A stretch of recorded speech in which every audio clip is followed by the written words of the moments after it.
All right, so today we're going to be diving into some pretty cool stuff, Italian AI, with this initiative they've got called IT4LIA. And Yeah. they're trying to basically become a European leader in AI. We're working from this essay by Jörg-Owe, and it's really interesting. They're talking about all kinds of things like advanced AI factories and a supercomputer that they've got in Bologna specifically for AI, and even a whole approach for how they're going to handle the ethical side of AI. Yeah. It's really interesting to see how Italy's, I guess, trying to carve out their own space in the AI world. Yeah. You know, they're not just trying to copy what everyone else is doing or catch up to these big AI giants. They really want to develop AI in a way that works for their own needs and place their own strengths. Yeah, and it's not like Italy's new to innovation. Yeah. I mean, you think about it. For decades, they've been leading the way in design and manufacturing. Think about some of these brands like Ferrari or Vespa. They're iconic. So now they're trying to do the same thing with AI, to bring that same drive and creativity to this whole new world. Yes, absolutely. And they're putting their money where their mouth is. You know, we're seeing legal reforms that are specifically designed to attract investment. They're developing policies that are meant to really integrate AI into a bunch of different sectors. And then there's that supercomputer in Bologna. That's a real statement. Yeah, it shows they're serious. Yeah. So they've got this vision. But how does this IT4LIA thing actually work? What's the structure of the initiative? So the essay describes IT4LIA's strategy framework as having these two main parts. It's kind of like if you're building a house. On one hand, you have the infrastructure, like the foundation. That's the strong network that they're building, and the national repository of data sets. And then you have the operational side. That's about coordinating all the different parts, setting up a dedicated foundation to manage it all, and really pushing for implementation. So it's like a two-pronged approach. Yeah. Build the tools and then make sure that they're actually used effectively. Makes sense. But what about the people on the ground? How are Italian companies reacting to all of this? Are they excited about it, or are they worried about jobs being replaced? You know, there's definitely a sense of optimism among businesses in Italy about AI. They see the potential, streamlining processes, boosting efficiency, even creating entirely new business models. But they also realize that they're going to need to train their workforce to work alongside AI. So it's not about AI versus humans. It's more about finding ways for them to work together. Exactly. The essay really emphasizes that. Internal staff training is seen as absolutely key to successfully using AI. Companies are realizing that to get the most out of AI, their employees need to have the right skills. That makes sense. And speaking of skills, what about research and development? What's happening in the labs and universities in Italy? Italy's investing a lot in R&D. They're creating this network that connects universities, research centers, and businesses. They're even developing their own national AI large language models, essentially their version of the technology behind things like ChatGPT. And they're even looking into more futuristic blue sky research areas to drive that next generation of AI development. Wow. It sounds like they're covering all the bases, from basic research to practical applications. But are there any challenges? Any hurdles that IT4LIA might face along the way? Of course. There are always challenges. One thing the essay highlights is bureaucracy, streamlining those processes, making sure the regulations keep up with how fast AI is developing. That's going to be really important. Also, sourcing and managing data sets for AI training. That's a big one.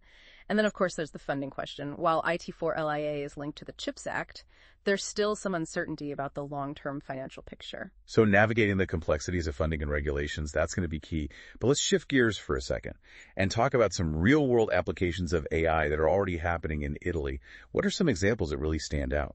Well, the healthcare sector is seeing some pretty exciting innovations. For example, there's this company called Patchai. They're developing this virtual companion that personalizes clinical trials. So imagine having this digital guide throughout the whole process, providing information and support that's tailored to you. That's pretty cool. Sounds like it could really change patient care. Are there other sectors where AI is making a difference in Italy? Absolutely. Automation is a big one. Companies are using AI to streamline things like customer support and accounting, which frees up employees to focus on more strategic stuff. And then there's ALBA Robot. They're developing autonomous transportation solutions for people with disabilities. It's a great example of how AI can be used to improve accessibility and quality of life. It's amazing to see how AI is being used to tackle real-world problems.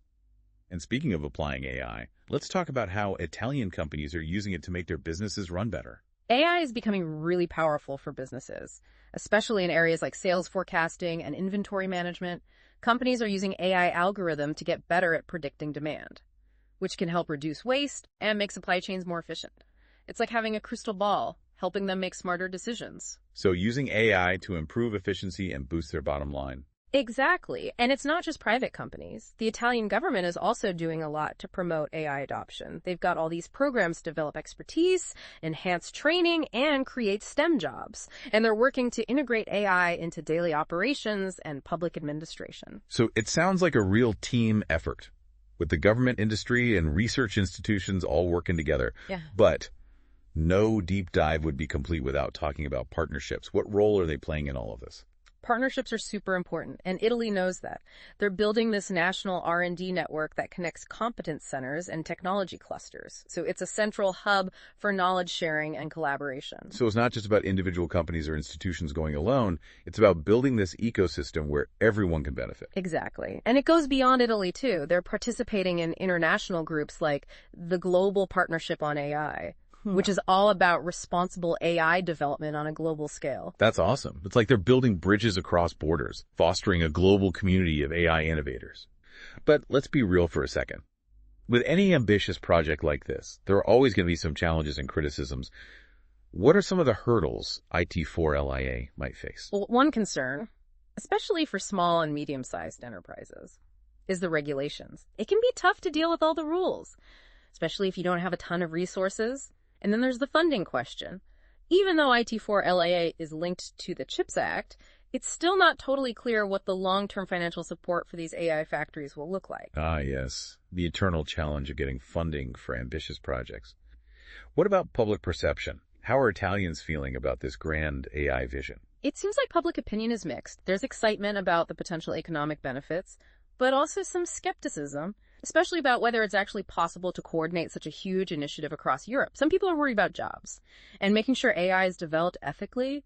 Yeah, that's understandable. People have some reservations, especially with something as big and potentially transformative as AI. But even with these challenges, there seems to be a lot of optimism around IT4LIA. What are some of the potential benefits that people are most excited about? Well, economically speaking, the potential is huge. IT4LIA is expected to bring in a ton of investment, create new jobs, and boost technological infrastructure, not just in Italy, but across the whole EU. So it's not just about making Italy an AI powerhouse. It's about helping to advance Europe as a whole. Exactly. And they're not just going for general economic growth. They've identified some key sectors, like agri-food, cybersecurity, and manufacturing. They see AI as this catalyst for innovation and making those areas more competitive. It sounds like they've done their homework. They figured out where AI can have the biggest impact, and they're going for it. Yeah. But all of these goals depend on one thing: people. Oh, absolutely. You can have the best infrastructure, the best funding, but without skilled people, it's not going to go anywhere. That's why training is so central to IT4LIA. So it's about investing in human capital, Yeah. recognizing that people are the ones who will drive innovation. Yeah. It's about making sure people can thrive in this new AI world. It's about giving everyone, students, experienced professionals, whoever, the chance to develop the skills they need to succeed. That's great. It shows that IT4LIA isn't just about the technology itself. It's about people and how they can use these tools to build a better future. But as we wrap up this part of our deep dive into IT4LIA, it's important to remember there's still a long way to go. Oh, for sure. There will be challenges, setbacks, unexpected turns. The world of AI is always changing, so IT4LIA is going to have to be adaptable to succeed. It's a journey full of unknowns. But that's also what makes it so exciting, right? We're talking about the cutting edge of technology, and Italy's diving in head first. Yeah, it's not just about reacting to change. It's about shaping the future. And what's interesting is IT4LIA isn't just rushing in blindly. So they've got a plan. Exactly. They have specific goals. They want to support the creation and adoption of AI applications, promote research, and foster collaboration between universities, businesses, and the government. It's like they're saying, we have this huge opportunity. Let's be smart about it. Let's be strategic, and let's get everyone involved. Exactly. They understand that to succeed in AI, you need everyone working together. This has been a really interesting look at IT4LIA, and Jörg-Owe Schneppat's essay has been a big help. It's clear that Italy isn't just trying to keep up with everyone else. They want to be a leader in this field. And it's going to be really interesting to see how it all turns out. Can Italy deal with all of the complexities of AI and really make a name for themselves on the global stage? Only time will tell, but it's definitely a story worth following. Absolutely. And for our listeners, I encourage you to keep an eye on IT4LIA. This is something that could really change the future of AI. not just in Italy, but globally. Who knows? Maybe one day we'll do a follow-up deep dive to see how it all panned out. But until then, keep learning, keep exploring, and keep diving deep into the fascinating world of AI. I like that. That's a great note to end on. So until next time, everyone, happy diving. And it really does feel like they're at this crossroads, ready to really dive into this new world of tech. Yeah, it's exciting. It is. And what's really cool is that they're committed to doing it their way. They're not just trying to be like everyone else. Right. They're not just copying. Exactly. Yeah. They're using what makes them unique, what they're good at, like their design background and their strong industry. They've always been known for that. Exactly. It's like they're saying, hey, we've got this history of innovation and we're going to apply that to AI. I love that. And they're being smart about it, focusing on areas where they can really stand out, like agri-food, cybersecurity, and advanced manufacturing. So they're finding that sweet spot. Yeah. Where their skills and AI can really come together. Yeah, exactly. And that's where those investments and partnerships are so important. They're creating this environment where universities, research centers, and businesses can all work together. It's like a breeding ground for AI. Exactly. And of course, we talked about the challenges, the funding, the regulations, public perception. How are they handling all of that? Right. There are always hurdles. Well, one thing they're focusing on is training and education. They're putting a lot of resources into making sure people have the skills they need for this new AI-driven world. So they're preparing their workforce. Exactly. It's not just about the technology. It's about making sure people are ready for it. And that's another place where those public-private partnerships are so important. It's about bringing the tech world and everyday life together. Exactly. And by focusing on things that are already important to Italy, like food and manufacturing, they're making AI feel more familiar, less like something scary or out of a movie. It makes it more real for people. Exactly. It's about showing them how AI can actually help them improve their lives. That makes sense. It's about the benefits. Yeah, and ultimately that's what's going to make IT4LIA successful. It's not just about cool tech. It's about using it to make Italy better. Well, this has been really interesting. Thanks to Jörg-Owe Schneppot's essay, we've got a really good look at Italy's AI plans, and it's clear that they're not just messing around. They're going all in. Yeah, they are. And it's going to be fascinating to see what happens next. Will they become the leader they want to be? Only time will tell. But one thing's for sure, Italy is a real contender in the AI world. Definitely a country to watch. And for our listeners out there, keep exploring, keep learning, and keep an eye on IT4LIA. This is just the beginning. It could change the future of AI in Europe and beyond. Until next time, happy diving, everyone. They're really going for it. Yeah, it's impressive. They're not afraid to be ambitious. And it's not just about the technology itself. It's about how they're approaching it. Right. It's about using their strengths and finding their own path. Like we were talking about before. They've got this amazing history of innovation. Right. Think about Italian design, Italian cars, Italian food. Exactly. It's all about style and quality, and they're bringing that same energy to AI. I can see that. Yeah. And they're being strategic about it, too. Yeah. They're focusing on areas where they can really make a difference. Yeah. Like those sectors we mentioned before, agri-food, cybersecurity, manufacturing. Right. Those are areas where they already have a lot of expertise, and they're using AI to take it to the next level. It's like they're building on their existing foundation. Exactly.